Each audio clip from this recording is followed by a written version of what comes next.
The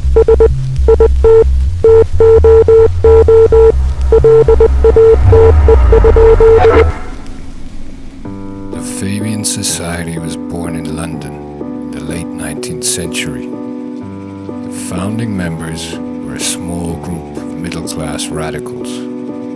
These journalists, clerks, and civil servants were restless with the inadequacies of Western society and searching for something new. They wanted to remake the world in a more equitable way, heavily influenced by socialist thinkers of the time. This group had grand ideas for a progressive future. They knew that lasting change in Western countries could only come via catastrophe or a slow and gradual process. The founding members recognized that long-term success would best be achieved by reserving a low-key respectability. Working with sympathetic members of the media, they promoted themselves as a quiet intellectual group. They also sought to protect this reputation by the public excommunication of one member. Havelock Ellis, a man committed to sexual revolution long before the term or idea had been invented. The core ideas to recast society were agreed on and distilled into a manifesto called The Basis. Belief in these primary ideas was the minimum requirement for membership. It did not preclude other socialist ideas or objectives, but prioritized the core principles. The Fabian Society consists of socialists. It therefore aims at the reorganization of society by the emancipation of land and industrial capital from individual and class ownership. If it sounds similar to communism, that's because it is. The Fabians' aim was to slowly shepherd the world toward a socialist future. But unlike the communists, the Fabians knew that this could be achieved bloodlessly and over time.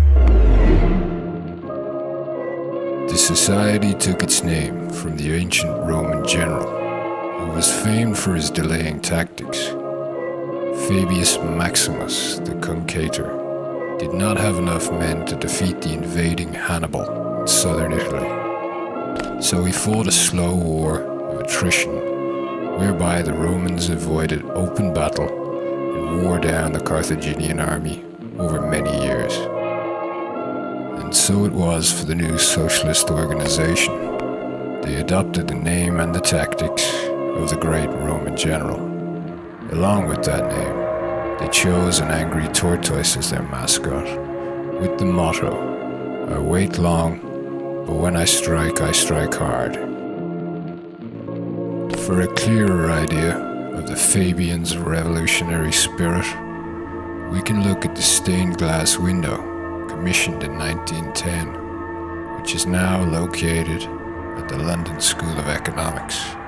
The window shows two leading members reforging the world nearer to their heart's desire, and the assorted founding members praying to a stack of their holy scriptures, or tracts and essays. It's important to note that the Fabian coat of arms was a wolf in sheep's clothing, and the religious overtones of the window. The original members were quickly joined by other radicals who shared their worldview. Featured in the Fabian window, George Bernard Shaw and Sidney Webb quickly rose to leadership within the fledgling organization. Webb committed all his time and energy to the Fabian goals after marrying his rich wife Beatrice Potter. As an economist and political scientist, he produced a vast amount of the written Fabian works, including the History of Trade Unionism, which Lenin later translated into Russian. Shaw joined the Fabian Society shortly after its inception, and long before he found critical acclaim as a playwright.